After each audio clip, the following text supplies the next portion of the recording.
haweeney Muslimad ah oo lacag fara badan leh, haddana qalbi adkeyd. Waxa ay haysatay hal gabadh oo 10 jir ah.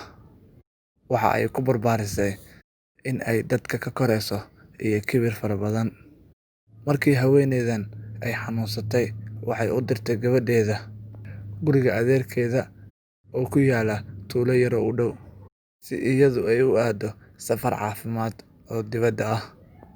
6 bilood kadib, haweeneydii waa ay soo laabatay.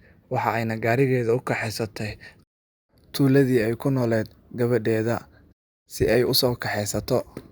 Markii ay timi, daqiiqad lama aysan fadhiisanin gabadheeda adeerkeed, iyada oo dareemaysa ciriiri.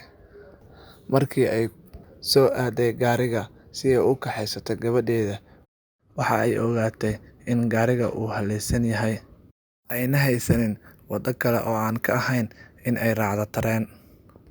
Waxa ayna adeerkii kala dardaarantay in uu gaariga u soo dhiibo markii la sameeyay kadib.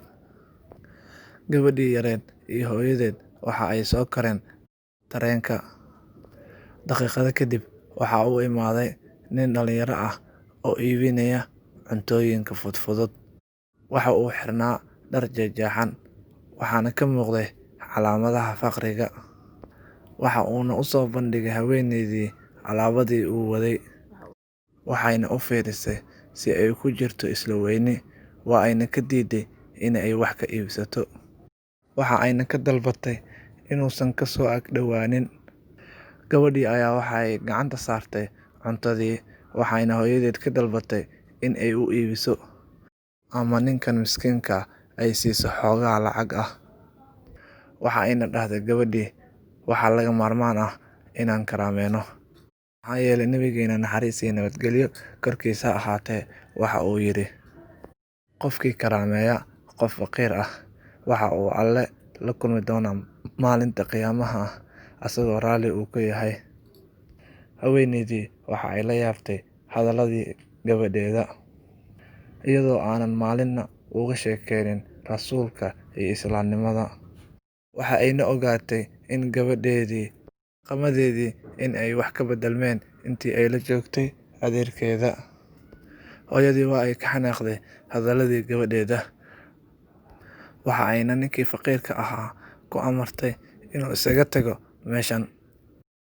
Ninkii faqiirka ahaa waa uu ka tagay meesha, asagoo u dhoola cadeeyay gabadha yar, taas oo ka xanaaqday sida ay hooyadeed u dhaqantay.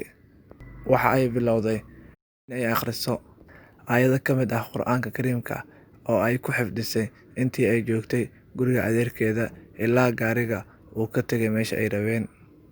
Hooyadii iyo gabadheedii yareed waxa ay guda galeen inay ka degaan tareenka. Albaabka tareenka waxaa fadhiyay ninkii faqiirka ahaa. Gabadhii waxay mar kale hooyadeed ka dalbatay inay xoogaa lacag ah siiso ninkan faqiirka ah, laakiin haweeneydii waa ay diiday. Waxayna u sheegtay gabadheeda inuusan ahayn qof wanaagsan, iyo noocyada ninkan inay afduubtaan carruurta yaryar. Gabadhii yareed iyo hooyadeeda waxa ay ka soo degteen tareenkii. Intii ay ku guda jireen socodkoodii, hooyadii waxa ay maqashay cod dheer oo ka soo yeeraya gadaasheeda. Waxa ay soo eegtay gadaal, waxayna aragtay ninkii gadaya cunnada oo u gacan haatinaya, uguna yeeraya meel fog. Waxayna u maleysay in uu leeyahay kaalaya wax iga gata. Waa ayna socod boosisay iyadii cunugteeda ilaa ay ka koreen gaari ay kireysteen. Intii ay gaariga korayeen, waxaa soo gaaray ninkii. Haweeneydiina waxa ay ka dalbatay wadaha gaariga inuu si dhaqsiyo leh meesha uga kaxeeyo. Waxa ay indhaheeda qabteen gacantii ninkii faqiirka ahaa, asagoo ku haya katiin dahab ah oo ay leedahay gabadheeda.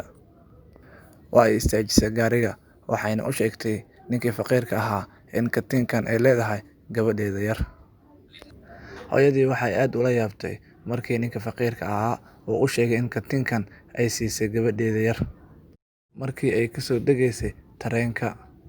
Sidaa darteed ayuu u daba socday si uu u soo celiyo katiinka dahabka ay leedahay gabadhan yar ee qalbiga wanaagsan. Inta uusan bixin ka hor, waxa uu u dhiibay xoogaha cuntadii uu iibinayay, waxa uuna ku dhahay hooyadii, cuntadanna waxaa iska leh gabadhan yar. Haweeneydii waa ay ilmeysay, arrintaasna saameyn ayay ku yeelatay qalbigeeda.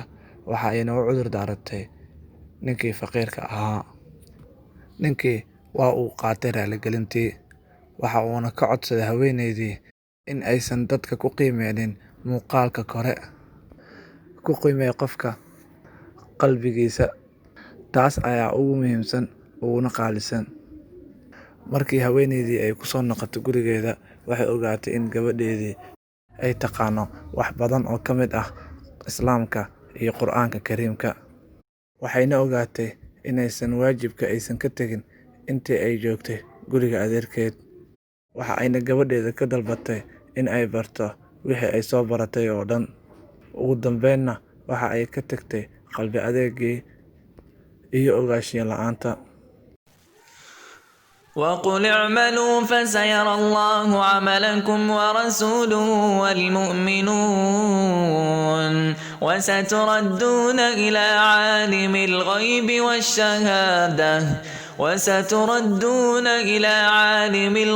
والشهادة فينبئكم بما كنتم تعملون.